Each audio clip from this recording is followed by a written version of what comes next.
हरिः ॐ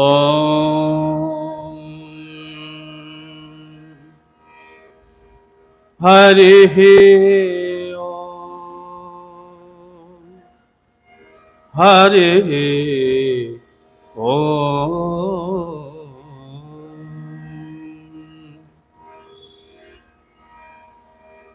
ध्येयं सदा परिभवघ्नमभीष्टदोहम् तीर्थास्पदं शिवविरिञ्चि नुतं शरण्यं भृत्यार्तिहं प्रणतपाल भवाब्धिपोतं वन्दे महापुरुषते चरणारविन्दम्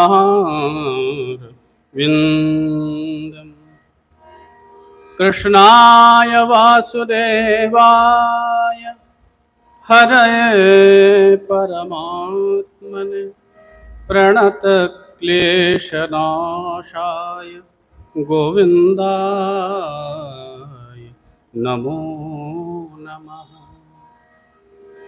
सर्वमङ्गलमाङ्गल्ये शिवे सर्वार्थसाधिके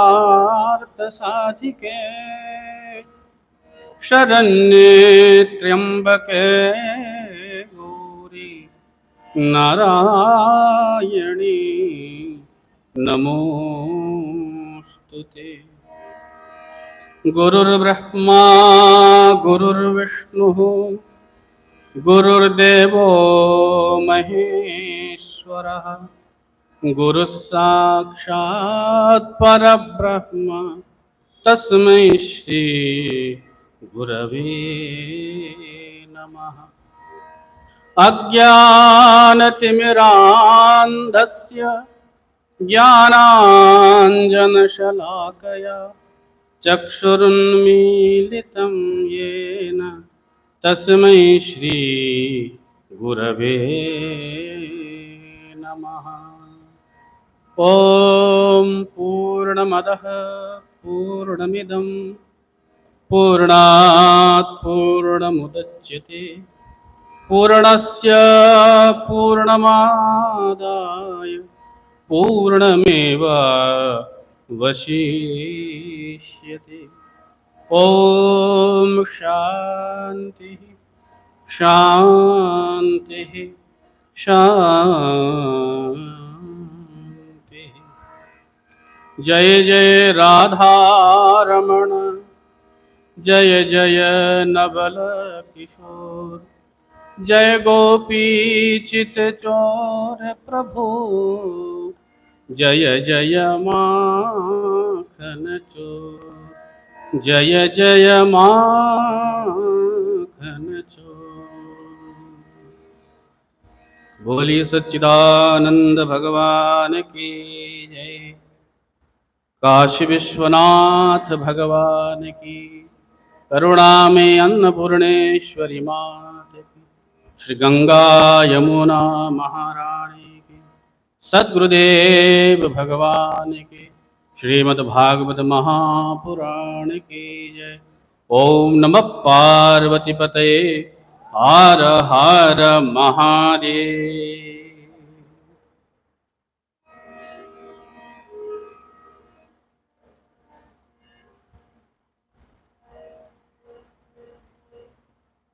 आइए हम सब मिल करके, आज सत्संग का प्रथम दिवस है, एक बार भगवत चरण का स्मरण कर लें।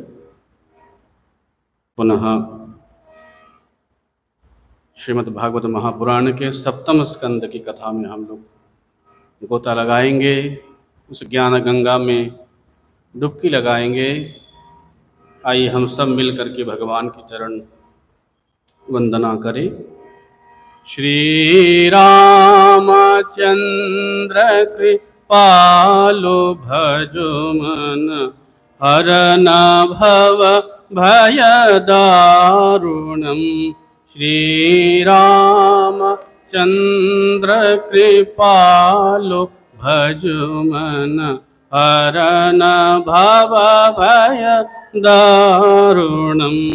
नवकंज लोचन कंज मुखकर कंज पद कंजारुणम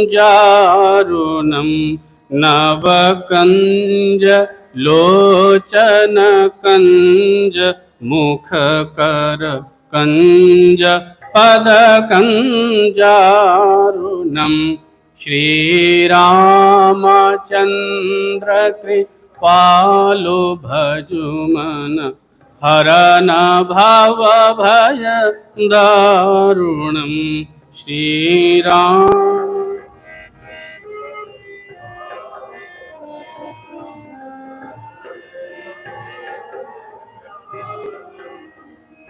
कंदर्प अगणित अमित छवि नव नील नीरज सुंदरम कंदर्प अगणित अमित छवि नव नील नीरज सुंदरम पटपीतमा नहु तड़ित रुचि शुचि नौमि जनक सुतावरम पटपीत मानहु तड़ित रुचि शुचि नौमि जनक सुतावरम श्रीराम चंद्र कृपालो भजमन हरन भव भय दारुणम भज दीन बंधो दिनेश दानव दैत्यवंशनिकंदनम भज दीन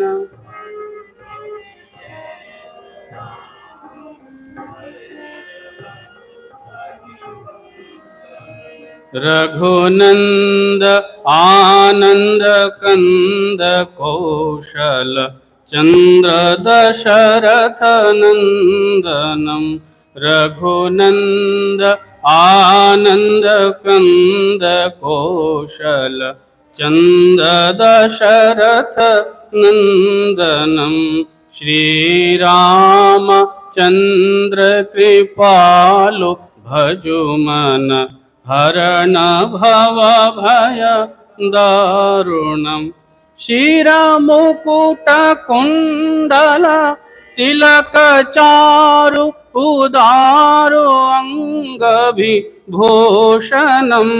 शिरमुकुट कुंडल तिलक चारु उदारो अंगविभूषणम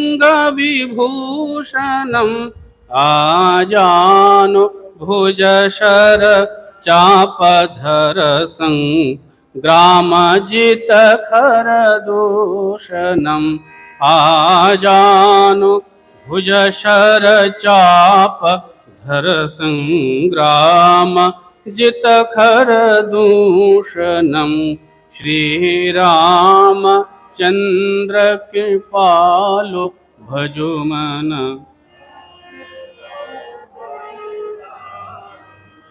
इति वदति तुलसीदास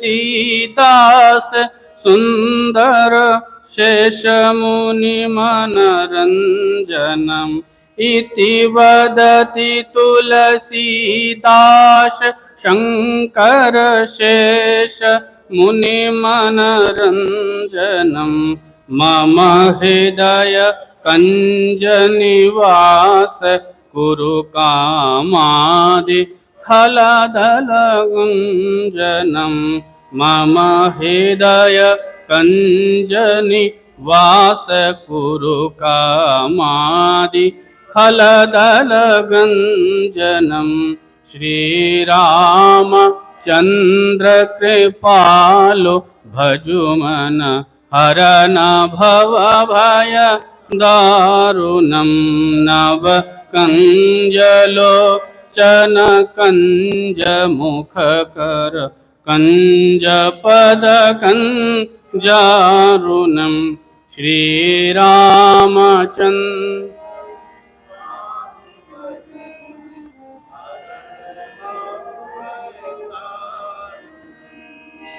हरन भव भय दारुणं, हरन भव भय दारुणं। श्री राम राम राम, श्री राम राम राम, सीता राम राम राम, सीता सीता राम राम राम, सीता राम राम राम, सीता राम राम, सीता राम राम राम, सीता राम राम राम, सीता राम राम,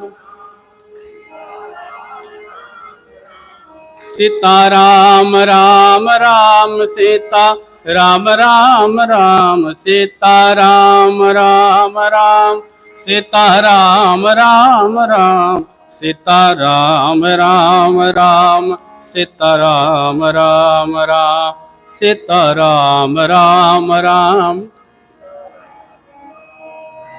राधे श्याम श्याम श्याम, राधे श्याम श्याम श्याम, राधे श्याम श्याम श्याम, राधे। सीता राम राम राम, सीता राम राम राम, सीता राम राम राम। राजा राम राम राम, राजा राम राम राम, राजा राम राम राम, राजा। सीता राम राम राम, सीता राम राम राम, सीता राम राम राम, सीता राम राम राम, सीता राम राम राम, सीता राम राम राम, सीता राम राम राम, सीता राम राम। परम सियावर रामचंद्र भगवान की जय। हरि ओम तत्सत, हरि ओम तत्सत, हरि ओम तत्सत। अनंतानंत ब्रह्मांड नायक,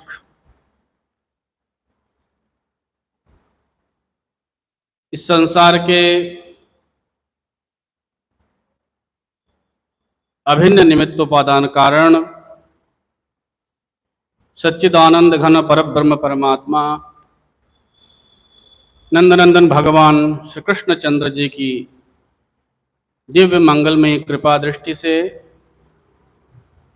विगत कई श्रृंखलाओं में हम लोग श्रीमद् भागवत महापुराण का आस्वादन कर रहे थे। विगत अक्टूबर में हमने श्रीमद् भागवत कथा प्रारंभ किया था। प्रथम अक्टूबर में हम लोगों ने चतुर्थ स्कंद तक की कथा का श्रवण किया था। इसके बाद बीच में फरवरी में 6 दिन के लिए जब आना हुआ था, तब हम लोगों ने पंचम से लेकर के षष्ठ स्कंद तक की कथा का श्रवण लाभ प्राप्त किया था। और अब हम लोग इस मई के महीना में आज से लेकर के 31 मई तक ये जो कालखंड है, प्रतिदिन 1 घंटा श्रीमद् भागवत महापुराण कथा का श्रवण लाभ प्राप्त करेंगे। और इस बार हम लोग सप्तम स्कंद की कथा का श्रवण करेंगे। इस कलयुग में श्रीमद् भागवत महापुराण कथा श्रवण का विशेष महत्व है, क्योंकि अल्पायु, अल्प मेधा, अल्प स्मृति वाले ये जो कलयुग के प्राणी हैं, उनके लिए सहज साधन ये श्रीमद् भागवत कथा श्रवण है। यद्यपि श्रवण भी कोई आसान काम नहीं है। इतना सरल हम कहते हैं कि भागवत श्रवण से सब कुछ हो जाता है, परंतु श्रवण करने के लिए भी मन वाणी में, चित्त में एकाग्रता की आवश्यकता है। वेदांत में भी श्रवण मनन निधिध्यासन को मुख्य साधन माना गया है। उस श्रवण मनन निधिध्यासन के सहायक साधन के रूप में यम नियमादि, ध्यान, निष्काम कर्म योग, निष्काम भक्ति को भी साधन के रूप में रखा गया है।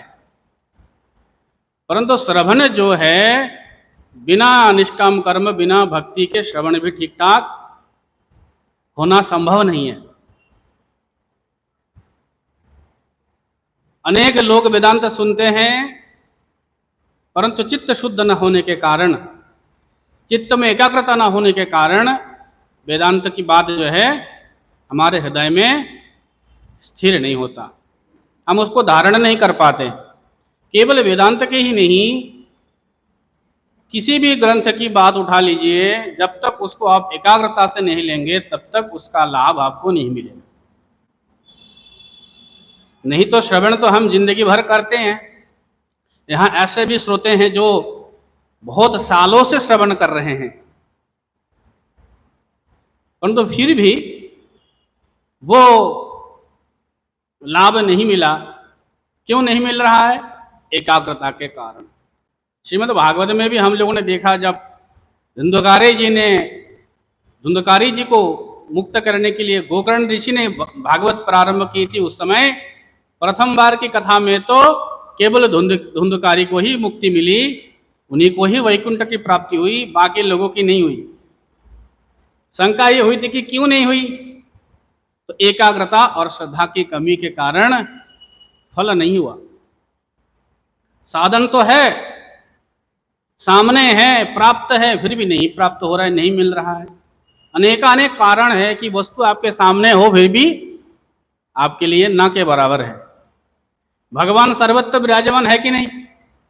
जिस भगवान को पाने के लिए, जानने के लिए, जिनके बारे में सुनने के लिए आप मंदिर में आए हो सत्संग सुनने के लिए, क्या भगवान आपके घर में है कि नहीं? हर एक जगह पे भगवान है कि नहीं? परंतु घर में आप भगवान को ढूंढते हैं?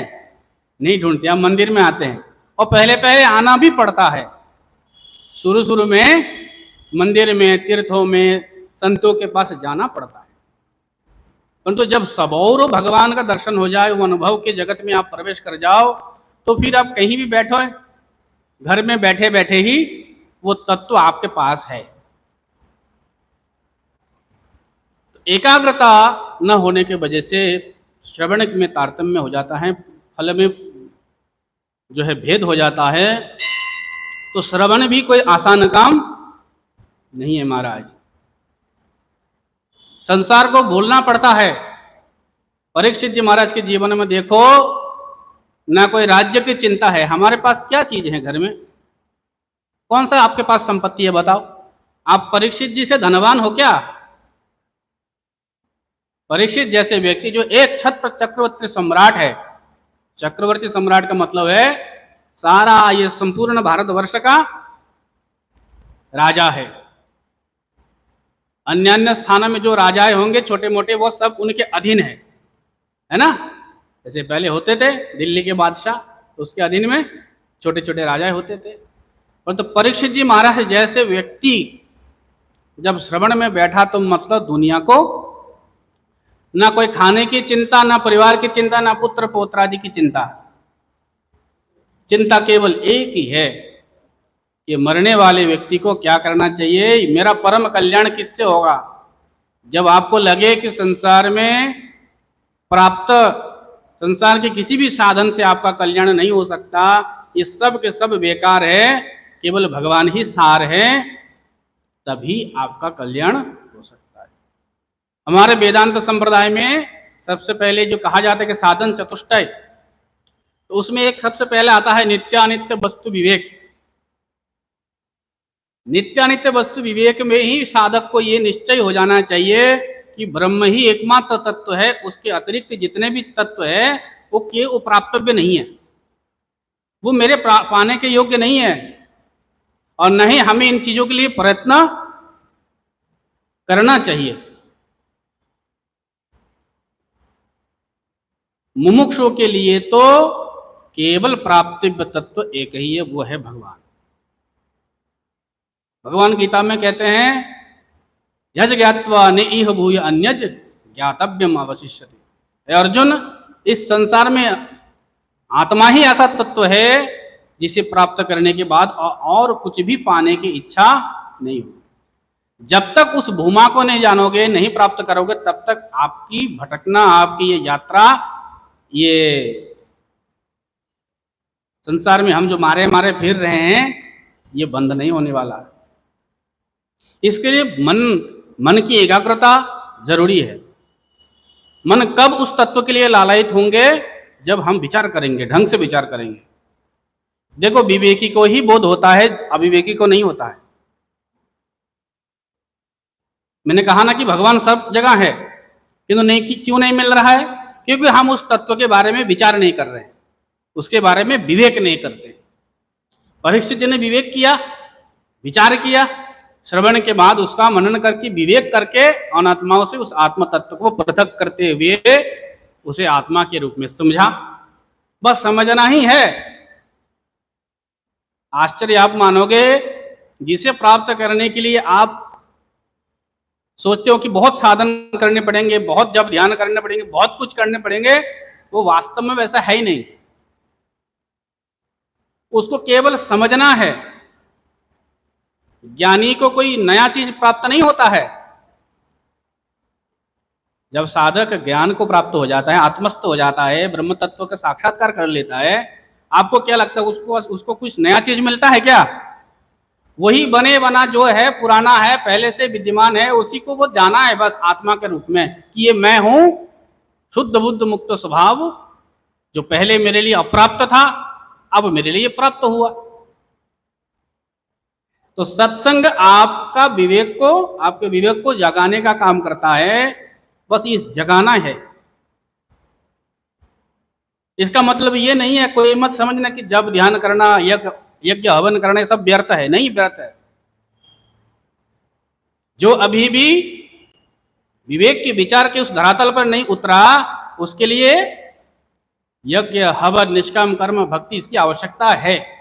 आप देखोगे गीता जी में भगवान ने एक सीढ़ी बनाया, प्रथम, दूसरा, तीसरा, चौथा से लेकर के 18 सीढ़ियां हैं गीता जी में। देखना, प्रथम अध्याय से लेकर के अष्टादश अध्याय तक। अभी आज हम लोग पढ़ रहे थे, है ना? तो 18वें अध्याय में जाकर के गीता जो है पूर्ण होती है। तो 18वें अध्याय में जब जाओगे तब कुछ चीजें पीछे छूट जाएंगे। रामकृष्ण परमहंस जी कहते थे, आपको छत पे चढ़ना है तो सीढ़ी की आवश्यकता है। एक बार चढ़ जाए तो सीढ़ी की आवश्यकता है नहीं। कर्म की आवश्यकता तब तक है जब तक आपको अपना स्वरूप का बोध नहीं होता है। स्वरूप का बोध होगा तो पीछे की सीढ़ियां आपकी वो पीछे के पीछे रह जाएंगे, वो आगे उसकी जरूरत नहीं है। हाँ, प्रथम वहां तक पहुंचने के लिए इसके ऊपर से ही आपको जाना है। तो ये ना समझो कि इसकी व्यर्थता नहीं है। कर्म, उपासना, भक्ति, यज्ञ, ध्यान, तो परम तत्व को केवल आत्मसात करना है, उसको समझना है कि वो आपके यहां ही प्राप्त है। परीक्षित जी महाराज को बस यही बोध प्राप्त हुआ कि मैं ही वो परम तत्व हूं, ना मेरा विनाश है, ना मेरा मृत्यु है, मुझे कोई मार ही नहीं सकता। देह के साथ तादात्म्य के कारण ही हमें दुख प्राप्त होता है, हमें जन्म मरण का भय प्राप्त होता है। सत्संग के द्वारा इस बोध को जगाना है, इसे प्राप्त करना है। उस तत्व को आप आत्मसात करें। निरंतर सत्संग के द्वारा, श्रवण मनन निधिध्यासन के द्वारा यही ये कथा सुनने का मूल उद्देश्य है। तो श्रीमद् भागवत महापुराण कलियुग में विशेष महत्व रखता है, क्योंकि इस महापुराण का जो शैली है, बहुत सुंदर कथा प्रसंग इसमें व्यास जी ने रचा है। भगवान के दिव्य चरित्र को इसमें रखा है। आगे भगवान श्री कृष्ण चंद्र जी की दिव्य अद्भुत चरित्र है दसम स्कंद की कथाओं में। अब देखते हैं भगवद इच्छा से हम लोग कहाँ तक पहुँच पाते हैं। तो कोशिश तो ये रहेगी कि भगवत चरित्र का इस बार पूरा आनंद लिया जाए। समय यद्यपि 1 घंटा है, तो 1 घंटा में कथाओं को समेट करके कृष्ण चरित्र तक पहुंचना है। दसम स्कंद तक कम से कम इस बार हम लोग पहुंचने की कोशिश करेंगे। उस 6वां स्कंद तक की कथा हम लोगों ने सुना था। आज एक बार पुनः पीछे का चिंतन कर लें। षष्ठ स्कंद में हम लोगों ने अजामिल उपाख्यान का श्रवण किया था। किस प्रकार से केवल नाम का आश्रय लेते हुए, नाम ही नहीं अपितु नामाभास का आश्रय लेते हुए भी साधक का कल्याण हो जाता है। इस प्रसंग को हम लोगों ने अजामिल उपाख्यान में देखा कि भगवान का नाम नहीं, नाम तो ले रहा था अपने ही पुत्र का, नामाभास है, परंतु उस नामाभास के द्वारा भी अजामिल का कल्याण हो गया। भागवतकार ने कहा भगवान का नाम कोई उपहास के छल से, कोई उपहास करके ले, हैं, कोई मजाक मजाक में ले, कोई अनादर से ले, तब भी उसका कल्याण हो जाता है। ये भागवत में अजामिल उपाख्यान में हम लोगों ने सुना। एक जहर जो होता है उसको जान के पियो या न जान के पियो तो नुकसान करेगा ही। अग्नि को आप जान के छुओ चाहे न जान के छुओ, नुकसान तो करेगा ही। इसी प्रकार भगवान नाम जो है चाहे किसी भी रूप में आप लो, उससे से भी आपका कल्याण हो जाएगा। अजामिल उपाख्यान के बाद हम लोगों ने वृत्तासुर की कथा सुनी कि इंद्र ने किस प्रकार से वृत्तासुर का वध किया। भगवान की सहायता से इंद्र ने वृत्तासुर का वध करके पुनः स्वर्गाधिकार प्राप्त किया। फिर परीक्षित जी के मन में एक शंका हुई, यहीं से सप्तम स्कंद प्रारंभ होता है। परीक्षित जी ने कहा है भगवान आप हमें ये बताइए कि भगवान तो सबके लिए बराबर है, चाहे पापी हो, चाहे पुण्यात्मा हो, चाहे असुर हो, चाहे देवता हो, चाहे यक्ष हो, चाहे राक्षस हो, सब तो भगवान का पुत्र है। भगवान ने ही सबको बनाया, सबका सर्जन किया। तो फिर भगवान ऐसा क्यों करते हैं कि देवताओं का पक्ष लेते हुए असुरों को मरवा देते हैं? क्या भगवान के लिए कोई अपना और पराया है? अगर भगवान के लिए भी अपना और पराया है तो फिर भगवान और हम में क्या अंतर है?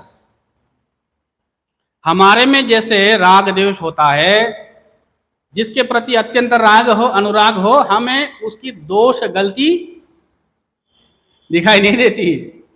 और जो शत्रुता जिसके प्रति है वो अगर जरा से भी कुछ कर दे तो हम उसमें और क्या करते हैं, और घी डालते हैं ना, उसमें घी मिलाते हैं।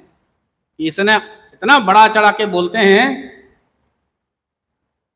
शत्रुओं की निंदा करने में बड़ी मजा आती है ना, है ना? इतने मीठा मीठा लगता है, मधुर लगता है कि निंदा में बड़ा मधुरता है। परंतु अपना निंदा कोई कर दे तो बिल्कुल कान गरम हो जाता है महाराज। गदा लेके टूट पड़ेंगे उसके ऊपर। तो हम जो है राग द्वेष से युक्त रहते हैं, इसलिए हम संसारी प्राणियों में ये सब दिखना स्वाभाविक है। मतलब भगवान तो राग द्वेष से परे हैं।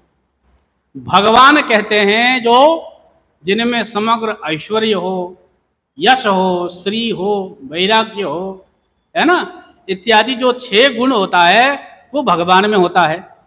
भग मतलब जो षड ऐश्वर्य, जो 6 गुण है। परंतु इसमें कहीं भी यह नहीं लिखा है कि भगवान में राग द्वेष भी है, भगवान में हिंसा भी है, भगवान में जो है शत्रु भाव भी है। ऐसा है? भगवान में नहीं है। भगवान तो सम है, परंतु भगवान भक्तों के लिए कभी कभी भक्तों का पक्ष लिया हुआ जैसा प्रतीत होते हैं। वो किसका कारण? भक्त तो उनको बनाते हैं ऐसे। बात को समझाओ। भक्त भगवान को अपने अनुसार बना लेते हैं। भगवान तो अव्यय है। अव्यय मतलब जिसमें कोई बनना बिगड़ना संभव ही नहीं है। एक रस, समरस। हमारा ब्रह्म कैसा है? एक रस, कभी जिसमें कोई विघटन नहीं होता है। आप मुझे बताओ, ये जो आकाश है कभी बिगड़ा? आज तक बिगड़ा कभी?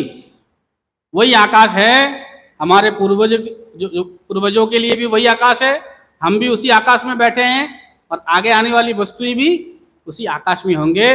वो आकाश एक रस है, एक प्रकार से उसी प्रकार जो आत्मा है वो एक रस है।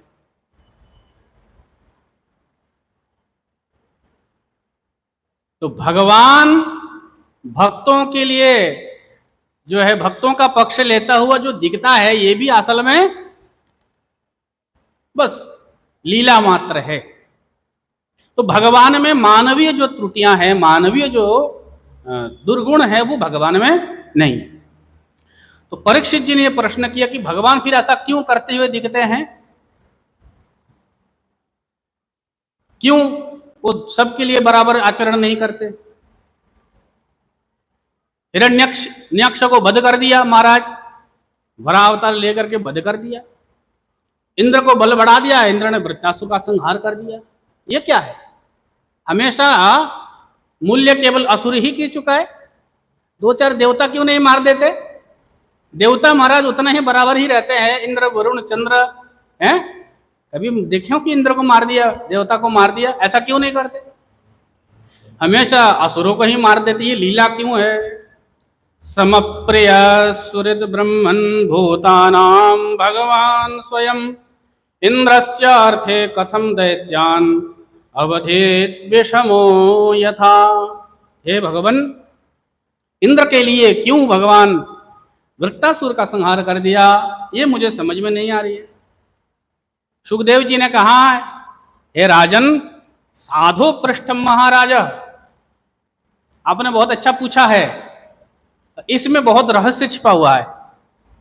ये जो प्रश्न है, इसमें हरि के चरित्र हैं, इसमें अनेक रहस्य हैं, इसको आप सुनो, हम उसको बताते हैं आपको। सबसे पहले तो मैं अपने पिताजी को प्रणाम कर लूं। नत्वा कृष्णाय मुनये कथयिष्ये हरे कथाम। सबसे पहले मैं अपने पिताजी को प्रणाम करते हुए इस कथा को मैं आपको सुनाता हूं। सुनो हे राजन, भगवान असल में एक रस है।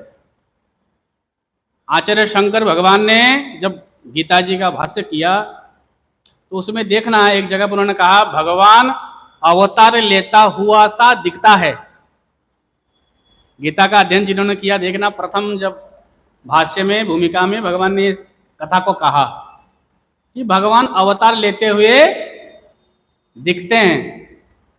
वास्तव में अवतार लेते हैं? तो ये रहस्य है महाराज। जिन्होंने वेदांत नहीं पढ़ा तो उनको समझ में नहीं आएगा। स्वप्न में आपने संसार का रचना किया, सृजन किया कि नहीं किया? किया भी है, नहीं भी किया है। दोनों बातें सही है। आप कहोगे हमने बनाया नहीं, तो फिर दिखा कैसे? फिर कहेंगे अगर दिखा है तो वो बाहर के ला के दिखाओ। स्वप्न टूटने के बाद भी वस्तु आप दिखाओ, तो कहां गया सब? तो स्वप्न की सृष्टि को आपने बनाया भी, नहीं भी बनाया, दोनों बातें आप कह सकते हैं, है कि नहीं? अज्ञान काल में जब आप सो रहे थे तब आपने बनाता हुआ आप इस वस्तु को देखा। जब जग गए कुछ है? उसी प्रकार भगवान अपनी अचिंत्य माया शक्ति से स्वयं अज अव्यक्त अव्यय रहते हुए ही अवतार लेता हुआ, संहार करता हुआ, किसी का पक्ष लेता हुआ दिखाई पड़ते हैं। ये भी एक प्रकार लीला है। वास्तविकी तो एक ही है महाराज। इस तत्व को बड़ा सनातन, ये जो सनातन रहस्य नहीं है, बड़ा गंभीर रहस्य है। बहुत से लोग इसको नहीं समझते हैं। अन्वय व्यतिरेक नहीं जानोगे, माया का स्वरूप नहीं जानोगे, तो इस बात को समझ में नहीं आएंगे, नहीं समझ पाओगे। इसलिए वेदांत में माया को, प्रकृति को अनिर्वचनीय कहा गया। आचार्य शंकर माया को क्या कहा? अनिर्वचनीय कहा। अनिर्वचनीय का मतलब है जिसका निर्वचन नहीं किया जा सकता। अन्य दार्शनिकों ने, किसी ने माया को सत्य माना, प्रायः लोगों ने, आचार्यों ने माया को सत्य माना, ईश्वर अधीन माना, परंतु वेदांत में माया को सत्य नहीं माना गया और मिथ्या भी नहीं माना गया। तो भागवत के इस रहस्य को समझने के लिए महाराज आदि शंकराचार्य जी का जो माया तत्व है इसको समझना पड़ेगा। क्यों माया को सत्य भी नहीं कहते हैं, मिथ्या भी नहीं कहते? सत्य कहेंगे तो महाराज वो हमेशा दिखना चाहिए, हमेशा उसका अस्तित्व होना चाहिए, तभी हम किसी वस्तु को सत्य कहते हैं। अगर माया है तो हमेशा माया का होना जरूरी है। गीता जी में भगवान ने इस विषय में एक सूत्र दिया, ना सतो विद्यते भावान, ना सतो विद्यते भावो, ना भावो विद्यते सतः। जो भाव पदार्थ है उसका कभी भी अभाव नहीं हो सकता, और जो अभाव पदार्थ जो नहीं है वो कभी उसका होना संभव नहीं है। इस तत्व को आप समझो कि जो वस्तु सत्य है उसका मिथ्या हो जाना, अभाव हो जाना कभी भी संभव नहीं है। अगर वो सत्य वस्तु कभी किसी काल में अभाव हो जाता है, वो कभी कभी नहीं होता है, तो वस्तु सत्य नहीं कहा जाएगा। और जो असत्य पदार्थ है उसका होना संभव नहीं है। जैसे मैं आपको बताऊं, सत्य और असत्य के लिए, सत्य और मिथ्या का दो उदाहरण ले लो। मैंने आपको कहा ना, आकाश क्या है? हमारे लिए सत्य पदार्थ है, हमेशा है, किसी भी काल में इसका अभाव नहीं होता। उसी प्रकार आत्मा भी सत्य पदार्थ है, इसका अभाव कभी भी नहीं होता है। अब जागृत में हम हैं, आत्मा का अनुभव हो रहा है कि नहीं? जब स्वप्न में हम जाते हैं तब भी आत्मा का अनुभव है कि नहीं? आपको अपना अनुभव है कि नहीं? कि ऐसा लगता है कि मैं मर गया, मैं नहीं हूं, ऐसा लगता है किसी को? किसी को नहीं लगता है महाराज कि मैं नहीं हूं, मेरा अस्तित्व नहीं है, ऐसा कभी भी हमको नहीं लगता। जब उससे भी, स्वप्न से भी गहरी नींद में, सुषुप्ति में हम जाते हैं, तब भी हमें ये नहीं लगता कि मैं नहीं हूं, मैं हूं, ऐसा अनुभव होता है। इसलिए अनुभव से आप कह सकते हैं कि आत्मा एक सत्य पदार्थ है जिसका कभी असत्य होना, अभाव होना संभव ही नहीं है। कितना भी कोशिश कर लो, आत्मा का अस्तित्व आप कभी भी मिटा नहीं सकते। कितना अज्ञान है देखो, जिसका अस्तित्व हम खुद नहीं मिटा सकते, ना कोई अस्त्र शस्त्र से मिटा सकते हैं, उसी के लिए हम मरे जा रहे हैं। उसी के लिए हम रोना रो रहे हैं कि हम मर जाएंगे, ये मर गया, हमारा बेटा मर गया, वो मर गया, वो मर गया। ये क्या है? उसी के लिए हम रो रहे हैं जिसका अभाव होना कभी भी, वो जो गया वो आपका बेटा नहीं गया, वो एक उपाधि था, शरीर था, पंचभूत का है, वो किसी और रूप में आ गया। पहले एक पिंड के रूप में था, जला मला करके उसको क्या कर, राख बना दिया, किसी और रूप में उसको बना दिया गया, परंतु उसके भीतर जो चेतन तत्व था उसका नाश नहीं हुआ। तो आत्मा एक सत्य पदार्थ है जिसका अभाव करना कभी भी किसी भी काल में संभव नहीं है। अच्छा, दूसरा मिथ्या वस्तु का दृष्टांत ले लो। आदि शंकराचार्य जी ने कहा बंध्या का पुत्र है, यह आकाश पुष्प है, खपुष्प जिसे बोलते हैं ना, खपुष्प। बंध्या पुत्र को किसी ने आज तक देखा है? किसी ने नहीं देखा आज तक। आप कहोगे बंध्या, वो जो अमुक बंध्या थी उसका पुत्र आया था और उसको चांटा मार के भाग गया, संभव है? उसका आना भी संभव नहीं है, उसका होना ही संभव नहीं है, बस व्यवहार मात्र है। हम शब्द से बोलते हैं, वो पदार्थ है नहीं, वो पदार्थ का होना संभव नहीं है। आसमान में, आकाश में कभी पुष्प होता ही नहीं है, फिर भी व्यवहार करते हैं, कभी कल्पना करते हैं कि ख पुष्प है, पुष्प जैसा कुछ दिखता है, गंधर्व नगरी जैसा कुछ वहां दिखती है आसमान में, जो मेघों की श्रृंखला इस प्रकार बनी हुई होती है। कभी कभी आप जब हवाई जहाज से जाओ तो दूर से देखने में लगता है कि बहुत सुंदर बढ़िया कोई शहर बसा हुआ है, परंतु वो वस्तु असल में होता। तो तो देखो, जो बंध्या पुत्र है, जो सर्वथा मिथ्या पदार्थ है, वो दिख नहीं सकता, वो कभी हो नहीं सकता। और जो आत्मा है, जो सत्यबुद्ध है, वास्तविक सत्य पदार्थ है, उसका न होना, उसका अनस्तित्व होना कभी भी। तो फिर आप कहोगे,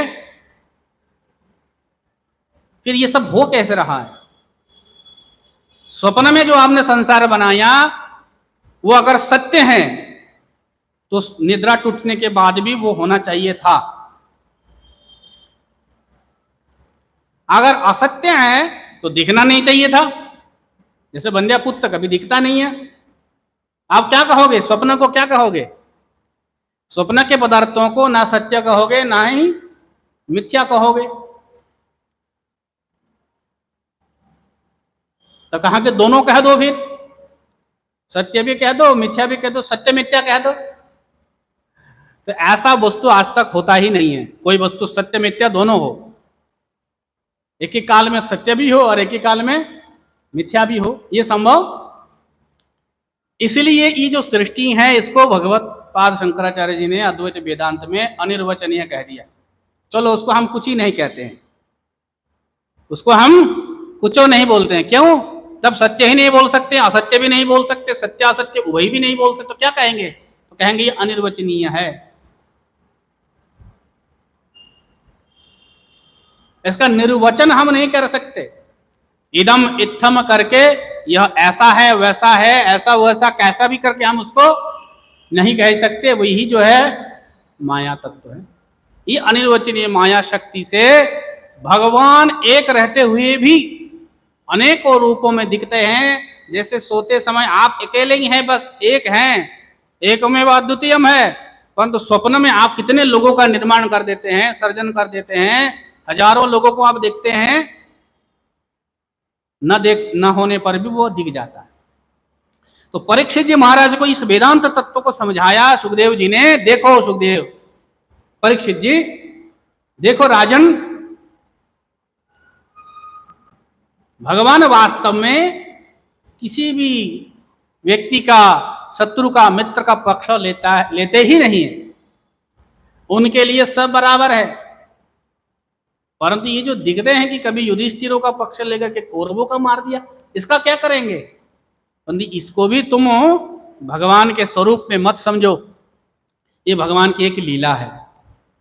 कोई अभिनेता अगर मान लो कभी नायक बनता है, वही कभी विलेन भी बनता है ना। क्या नायक बनना और विलेन बनना दोनों उसके स्वरूप में है? दोनों उसका बाहरी है ना। कभी उसको नायक का रोल मिला तो कभी उसको नायक कहा जाता है, कभी उसको मान लो किसी ने विलेन करने का रोल दे दिया, तो दोनों उसकी बाहरी है, उपाधि मात्र, उसका स्वरूप नहीं है।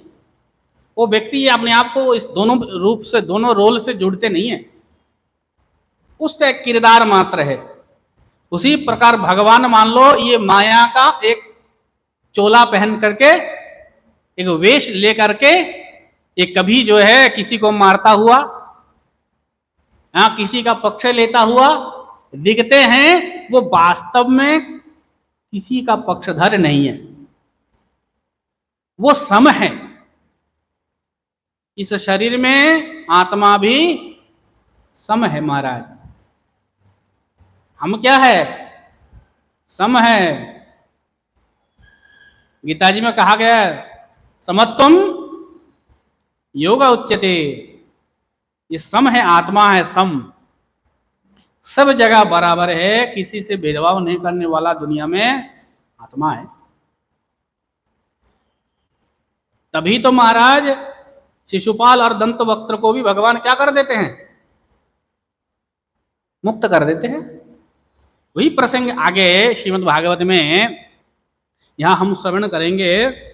परीक्षित जी के प्रश्न के उत्तर में सुखदेव जी ने कहा, हे राजन, निर्गुणोपि यजो व्यक्तो भगवान प्रकृते परः स्वमाया गुणमाविश्य बाध्यबाधकतां गतः। हे राजन, वास्तव में भगवान निर्गुण, वो निर्गुण है, अज है, अव्यक्त हैं और प्रकृति से परे हैं। परंतु फिर भी इतना सब कुछ करते हुए कैसे दिखते हैं? तो बस जोड़ दिया, उस रहस्य को समझाया। स्वमाया गुणमाविश्य बाध्यबाधकताम गतः। बस इस माया नाम के एक अनिर्वचनीय शक्ति भगवान के पास है, इसी से वो सब कुछ करता हुआ दिख जाते हैं। कभी अवतार लेता हुआ दुष्टों को संहार करता हुआ है, और कभी जो है बाल सखाओं के बीच में बैठ करके बाल सखाओं का झूठन खाता हुआ, कभी नन्ना बुन्ना बन करके माँ यशोदा के वो जो है छड़ी है उसका मार खाता हुआ, कभी मिट्टी खाता हुआ दिखते हैं भगवान। ये अद्भुत लीला है उनकी। भगवत चरित्र जो है एक माया से भगवान अनेकानेक रूपों में अपने आप को विस्तार करते हैं, परंतु सब कुछ करने के बाद भी भगवान स्वरूप से तो असंग निर्लेप है। जैसे अभिनेता स्वरूप से इन पात्रों से अलग रहते हैं, जब अपने द्वारा निभाया गया जो किरदार है उन किरदारों से उनका कोई शत्रु मित्र कुछ नहीं, कोई नहीं। गीताजी में भगवान 5वें अध्याय में कहते हैं, नादत्ते कस्यचित् पापम न चैव सुकृतम विभुः अज्ञानेनावृतम ज्ञानम तेन मुह्यन्ति जन्तवः। मैं न तो किसी का सुकृत से मेरा कोई मतलब है, न दुष्कृत से हमारा कोई मतलब है। मैं तो असंग निर्लेप हूं। आप भी स्वरूप से असंग हो। क्यों? क्योंकि वही ब्रह्म तत्व वहीं बैठा हुआ है ना महाराज। जो ब्रह्म तत्व असंग निर्गुण निर्लेप है, वही ब्रह्म तत्व आप भी हो। इसलिए आप में भी वो सारा गुण, सारा लक्षण, सारा स्वभाव विद्यमान है। आपका स्वभाव भी असंग है महाराज, आपका स्वभाव भी निर्लेप है। बस इस शरीर को अपना मानना छोड़ दे, इस शरीर को, इस पिंजड़े को अपना स्वरूप मानना बंद कर दें, आप तो असंग ही है। एक भ्रम, एक गलत ज्ञान ने आपको इस पिंजड़े के में फंसा रखा है। इसे अध्यास नाम दिया गया शास्त्रों में। ये अध्यास ही आपका दुख का कारण है। तो भगवान अज है, निर्लेप है। सुखदेव जी कहते हैं, स्व माया गुणमाविश्य। भगवान इस गुणों का, माया का आश्रय लेकर के मानो अपने आप को कभी जो है बाध्य, कभी बाधक, कभी दुष्टों का संहारक इत्यादि रूपों में दिखते हैं। सुखदेव जी कहते हैं, राजन प्रश्न तो आपने उत्तम पूछा, इस बारे में हम आपको एक इतिहास सुनाते हैं। इतिहास मतलब एक वास्तविक घटना सुनाते हैं। आप ही के पूर्वज थे, आप ही के दादाजी हैं श्री युधिष्ठिर महाराज। जब युधिष्ठिर महाराज राजस्व यज्ञ कर रहे थे तो सब लोगों ने कहा, इस राजस्व यज्ञ में सबसे पहले किसकी पाद पूजन किया जाए। सब विद्वानों ने पहले विचार किया कि किसका चरण वंदना पहले किया जाए। तो भीष्म पितामह आदि विद्वानों ने सबसे पहले कहा, अगर इस सृष्टि में सबसे पहले अग्र पूजन का कोई अधिकारी है तो भगवान ही है। नंद नंदन है ना, यादव शिरोमणि, भगवान के अतिरिक्त अग्र पूजन का और कोई अधिकारी, जहां भगवान हो वहां और किसी की अग्र पूजन संभव नहीं है, हो नहीं सकती। तो जब भगवान की अग्र पूजन हो रही थी तो भगवान के ही युधिष्ठिर महाराज के मौसेरे भाई जो दंत शिशुपाल पधार गए महाराज, जो जन्म से ही कृष्ण से द्वेष करते थे, जन्म से ही द्वेष करते थे। उसके पीछे की कहानी आप सबको पता है कि जय विजय के रूप में ये जो शिशुपाल पहले भगवान का ही पार्षद था। सनकादि ऋषियों के शाप के कारण भगवान के जो पार्षद है वैकुंठ में जय विजय 3 जन्मों में, प्रथम जन्म में हिरण्याक्ष और हिरण्यकशिपु बना, द्वितीय जन्म में रावण और कुंभकर्ण बना, और द्वापर युग में यही जय विजय जो है शिशुपाल और दंतवक्त्र के रूप में जन्म लिया। तो सनकादियों ने कहा था कि तुम भगवान से विद्वेष करोगे तो जल्दी जल्दी तुम्हारी मुक्ति हो जाएगी, संसार से तुम्हें मुक्ति मिल जाएगी। तो द्वेष करना, जितना हो सके भगवान को गालियां देना। भगवान को गालियां भी गालियां देते रहे ना। एक भगत था, वो बड़ा गाली देता था, थोड़ा स्वभाव जन्म से ही उसका ऐसा स्वभाव था कि बातों बातों में गालियां निकालता था। तो चलते चलते एक दिन किसी साधु से उसका संगत हो गया। कहा कि महाराज हमें ऐसा कोई रास्ता बताइए कि गाली को भूल जाए। वो तो नाम कैसे बताते, उसको नाम उसकी जीवा से निकलता भी नहीं। पहले एक नाम दिया उसको, कहा कि इसका जप करो। कहा कि महाराज नाम वाम में हमारी कोई रुचि नहीं है। साधु सोचा कि इसका उद्धार जो है इसी के तरीके से करने होंगे, इसको सीधा सीधा करेंगे तो नहीं होगा। ये रत्नाकर से भी बदतर है। रत्नाकर से तो राम नाम उच्चारण संभव नहीं हुआ, राम राम कर रहे थे। ऐसा कहा जाता है कि राम राम क्या गलत है क्या? राम बोलना गलत है? तो संस्कृत व्याकरण की दृष्टि से राम शब्द बोलना अशुद्ध है। राम जब हम उच्चारण करते हैं तो मकार के उत्तरवर्ती अकार को बात देते हैं, छोड़ देते हैं। ये हिंदी वाले में समस्या है, जो हिंदी भाषी है उनके लिए समस्या है। वो अंतिम आकार को छोड़ देते हैं हर जगह। जैसे राम जब बोलते हैं तो मकार उत्तरवर्ती आकार को हम छोड़ रखा है, उसका नहीं उच्चारण किया, तो अशुद्ध नाम लिया ना। उच्चारण क्या होना चाहिए? राम, राम बोलना चाहिए ना। तो ब्रह्मा जी ने देखा कि ये रत्नाकर से तो राम नहीं बोला जाए, क्योंकि व्याकरण का ज्ञान तो है नहीं। तो कहा कि राम ना नहीं आ रहा तो मरा बोलो। मरा बोलते बोलते फिर राम हो गया। पहले क्या बोल रहे थे? राम राम बोल रहे थे। तो राम राम बोलने में थोड़ा अशुद्धियां है। क्या बोलना चाहिए? राम राम बोलना चाहिए। तो जब मरा मरा बोलने दिया तो राम राम हो गया, पूरा सही हो गया, व्याकरण की दृष्टि से भी सही हो गया। यद्यपि भगवान का नाम आप विकृत भी लोगे तब भी उसका कल्याण होता है, परंतु सही उच्चारण करना जरूरी है। हम लोग अधिकतर जो नाम करते हैं, संकीर्तन करते हैं, तो ज्यादातर उत्तर भारत में लोग देखना हरे राम राम राम हरे हरे, परंतु मकार उत्तरवर्ती जो आकार है वो सब छोड़ रखा हुआ है। आकार उच्चारण कोई नहीं करते। परंतु ये जो एक देश विकृत नाम भी अगर भगवान का लिया जाता है तब भी उसके कल्याण होता है।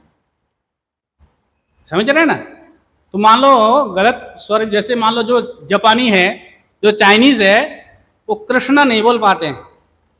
आप देखोगे वृंदावन में जाओ और बंगाल में जाओ, आप नवद्वीप में, अभी जहाँ नवद्वीप है जहाँ चैतन्य महाप्रभु का अवतार हुआ था, वहाँ अनेक विदेशी लोग आते हैं। तो जापानीज होते हैं तो कृष्णा शब्द उच्चारण नहीं कर पाते, राम हरे नहीं बोल पाते। अधिकतर लोग को कृष्णा बोलते हैं, कृष्णा नहीं बोल करके हरे कृष्णा हरे रामा। तो रामा और कृष्णा है तो व्याकरण की दृष्टि से अशुद्ध है। देखो रामा बोलने से, रामा जी कौन है? रामा कौन है? सीता मैया का नाम रामा हो सकती है। और कृष्णा कौन है? द्रौपदी का नाम कृष्णा है। कोई स्त्री बाची होंगी तो उनकी नाम कृष्णा हो सकती है। तो भगवान क्या है? कृष्ण है। तो पुल्लिंग वाची होने, पुल्लिंग में होना चाहिए हरे कृष्ण कृष्ण कृष्ण हरे हरे, हरे राम राम राम हरे हरे।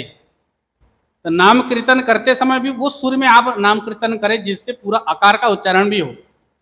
कुछ ऐसे सुर है जिसमें आकार का उच्चारण करना कठिन हो जाता है, तो कोशिश करें कि उस सुर में, उसी लय में आप संकीर्तन गावे जिसमें आकार का भी पूरा पूरा उच्चारण होता हो। वैसे अगर मान लो ऐसे राम भी बोलोगे तो भी कोई दिक्कत नहीं है। भगवान का नाम जो किसी भी भाषा में किसी भी रूप में लेते तो भगवान को तो समझ में आता है ना, क्योंकि भगवान तो सब भाषाओं को जानते हैं। केवल संस्कृत बोलने वाले को ही भगवान समझते हैं ऐसी बात, तब तो हम भारत सनातन धर्म केवल भारत में ही समेट के रह जाएगा महाराज। भारत में ही कितने हजारों भाषाएं बोली जाती हैं, देख लो। दक्षिण में जाओगे कन्नड़, तेलुगु, तमिल, मलयालम है, और उसमें भी एक एक भाषाओं में भी हजारों भेद है। हिंदी भाषियों में भी देखोगे अलग अलग प्रांत में हिंदी भाषा को भी अलग अलग ढंग से बोली जाती है, अलग अलग शब्दावली है, उनके शब्द भी अलग अलग हैं। हम तो भारत के हिंदी जो भाषावासियों में बहुत जगह जाते हैं तो हर जगह अलग अलग है। राजस्थानी लोग जो हिंदी बोलते हैं अलग ढंग है, उसकी शैली अलग है। भोजपुरी वाले अलग शैली है, बिहार के अलग शैली है ना। बंगाली कोई हिंदी बोलेगा तो उसकी अलग हिंदी होगी, और साउथ इंडियन लोग कोई हिंदी बोलते हैं तो उनकी हिंदी अलग होती है। तो भगवान क्योंकि दुनिया के सभी भाषाओं को जानते हैं, क्योंकि वो तो सब जगह विद्यमान है, संपूर्ण सृष्टि को रचने वाले हैं, उन्हीं से सब कुछ आया हुआ है। तब भी अगर मान लो कोई विकृत नाम भी ले तो भी उसका कल्याण हो जाएगा। तो इतिहास, एक पुराना इतिहास सुनाया कि जो शिशुपाल है भगवान को बहुत गालियां दे रहे थे, तो जब 100 बार भगवान ने क्षमा की, 101 बार में भगवान ने अपना ही सुदर्शन चक्र चला दिया, सुदर्शनधारी ने शिशुपाल का गर्दन अलग कर दिया। और युधिष्ठिर महाराज उस राजसूय यज्ञ में वो सब देख रहे थे। भगवान का चरण बंधन उससे देखा नहीं गया, शिशुपाल से देखा नहीं गया। जन्म से ही भगवत विद्वेष उसके भीतर भरा था, ठसाठस भरा था, क्योंकि मुक्त तो जल्दी होना था ना उसको। तो युधिष्ठिर महाराज ने देखा कि शिशुपाल का जब संहार हुआ, एक दिव्य ज्योति निकल करके भगवान में समा गया। युधिष्ठिर महाराज के मन में यह शंका हुई कि ये क्या लीला है कि पुण्यात्माओं को मुक्त कर दे, पुण्यात्माओं को भगवान अपने शरीर में विलीन कर ले। तो समझ में आता है ये तो दुराचारी शिशुपाल है, जो भगवान को पानी पी पी करके गालियां दे रहा है, उसका कल्याण कैसे हो गया। तो हम भी सुना रहे थे, वो भगत की कथा सुना रहे थे, वो गालियां देता। तो संत ने क्या किया, कहा कि तू एक काम कर, कल से दरवाजा बंद कर, घर के अंदर दरवाजा खिड़की सब बंद कर देना, और भगवान को जो है गालियां देना तू। महाराज गालियां इतना तन्मयता से उसने दिया, भगवान साक्षात प्रकट होकर के उसके गालियां सुनते रहे। ये घटना है महाराज। एक दिन गुरुदेव किसी कारण से आ रहे थे, तो देखा कि किसी से बातचीत कर रहा है। कौन किससे बातचीत कर रहा है, तो देखा कि यही तो भगवान साक्षात है। कैसे ये कर लिया। गालियां सुनते सुनते भगवान सामने आके बैठ के भगवान से वार्तालाप चल रहा है महाराज भगत का। तो गुरुदेव वो जो है अपने शिष्य के पास आके बोला, दे वाह वाह रे शिष्य, तू तो कमाल कर दिया, जो हम नहीं कर पाए वो तू कर दिया। तो तन्मयता कितनी है, कितनी एकाग्रता है देखो। मैं इसलिए कह रहा हूं, आगे भागवत जी में आ रहा, कल इसका प्रसंग हम सुनाएंगे विस्तार से, कि द्वेष से, जिससे हम द्वेष करते हैं, उसको हम जितना तन्मयता से उसकी याद करते हैं, भगवान की याद भी उतने तन्मयता से नहीं करते हैं। शिशुपाल भगवान को इतनी तन्मयता से भगवान को कोसता था, गालियां देता था, जो भगत भी ना कर पाए इतना तन्मयता से, तभी तो उसका कल्याण हुआ ना। तो वो भगत जी जो है इतना तन्मयता से भगवान को, मानो भगवान है। भक्ति आप कर रहे हो, जब ध्यान कर रहे हो, कभी आपके मन में ये पक्का निश्चय कि भगवान हमारे इसको सुन रहे हैं, हम जो जप कर रहे हैं हमको देख रहे हैं, ऐसा अनुभव है? जो विश्वास से करते हैं उनको तो है। कभी आप विचार करो, जब आप जप में बैठे हो, ध्यान में बैठे हो, तो ये मानो कि भगवान हमारे सामने विराजमान है, हम मन को इधर उधर ना दौड़ावे, भगवान आकर के आपके सामने आपकी ओर देख रहे हैं मान लो। तो आप मन को जो है संसार में दौड़ा रहे हो, दौड़ा पाओगे? अरे ये तो नकली हो जाएगा, भगवान देख रहे हैं। हम कैसे भगवान के नाम जपते समय किसी और का चिंतन कर सकते हैं? तो देखो, जो गालियां देने वाले जो नास्तिक होते हैं, आजकल के जो नास्तिक होते हैं, भारत में तो नास्तिकों की कमी नहीं है। यहाँ जितने आस्तिक हैं उससे कई गुना नास्तिक भी है। तो नास्तिकों से ये पूछो, तुम भगवान को गालियां, भगवान के बारे में अनाप शनाप जो प्रलाप बकते हो, ये भगवान का अस्तित्व मान के करते हो कि न मान के करते हो? मतलब जो नास्तिक है वो भगवान को मान रहा है महाराज। जो नहीं मानोगे तो भगवान के बारे में अनपशनम कैसे बोलोगे? जो व्यक्ति आपके नजर में है ही नहीं, उसको गालियां देने के लिए आप क्यों अपना समय खराब करोगे? तो नास्तिक लोग भी वास्तव में आस्तिक होता है, वो मानता नहीं है, क्योंकि जो प्राप्त होता है उसी का निषेध होता है। जो प्राप्त ही नहीं है उसका निषेध क्या करोगे? भगवान अगर नहीं मान रहे हो तो जिसका नहीं है तो नहीं है, उसको नहीं रहने दो, तो उसके बारे में आप शब्द क्यों खर्चा करो? हमारे भारत में एक सबसे बड़ा नास्तिक हुए, कौन? तमिलनाडु में इसका जन्म हुआ, उसका नाम है पेरियार। आप लोगों ने नाम सुना होगा। उसका दिमाग थोड़ा घुमा हुआ था, कुछ और काम तो था नहीं, तो भगवान के बारे में कई प्रश्न पूछ दिया उसने। तो नास्तिक था, सबसे बड़ा नास्तिक माना जाता है आजकल। देखना उसका नाम कई लोग लेते हैं। तो मैं ये उनसे पूछता हूं, अगर तुम्हारे नजर में भगवान नहीं है, ईश्वर नहीं है, तो उससे प्रश्न क्यों पूछ रहे हो तुम?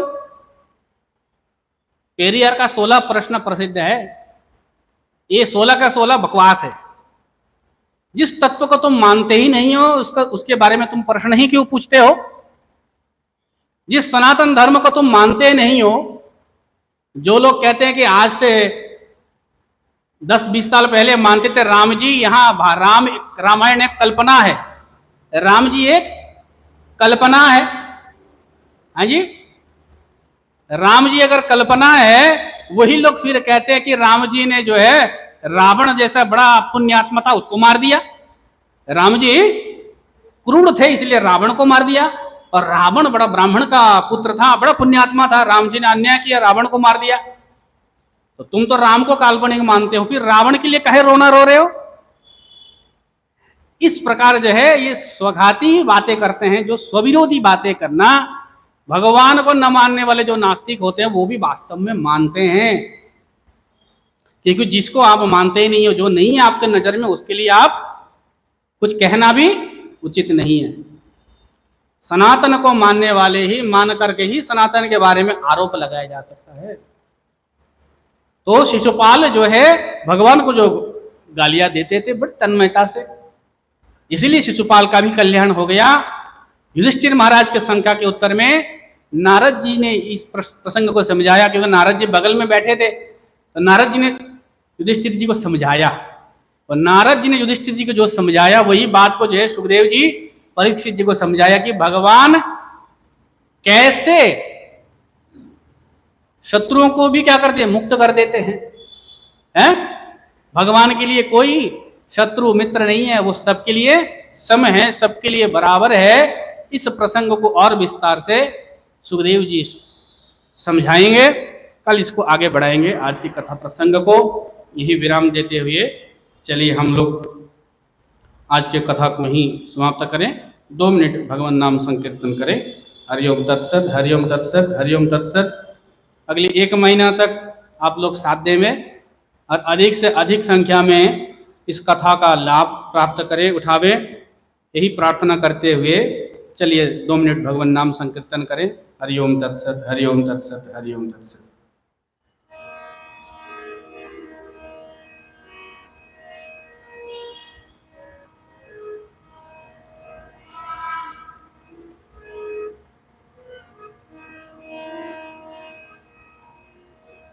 हरे कृष्णा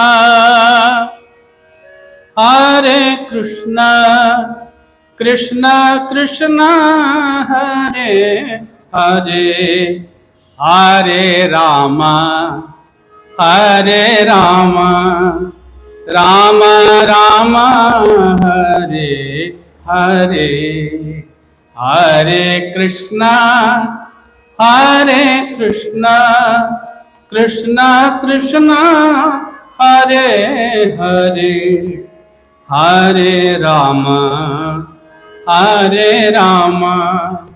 राम राम हरे हरे, हरे कृष्णा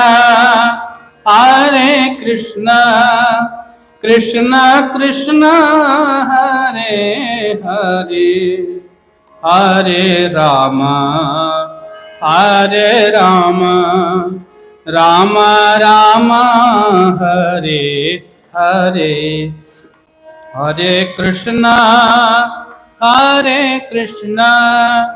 कृष्णा कृष्णा हरे हरे, हरे राम राम राम हरे हरे, हरे कृष्णा कृष्णा कृष्णा हरे हरे, हरे राम राम राम हरे हरे, हरे कृष्णा कृष्णा कृष्णा हरे हरे, हरे राम राम राम हरे हरे, हरे कृष्णा कृष्णा कृष्णा हरे हरे, हरे राम राम राम हरे हरे, हरे कृष्णा कृष्णा कृष्णा हरे हरे, हरे राम राम राम हरे हरे, हरे कृष्णा कृष्णा कृष्णा हरे हरे, हरे राम राम राम हरे हरे। सच्चिदानंद भगवान की जय, सद्गुरुदेव भगवान की जय। ओम नमः पार्वती पतये, हर हर महादेव।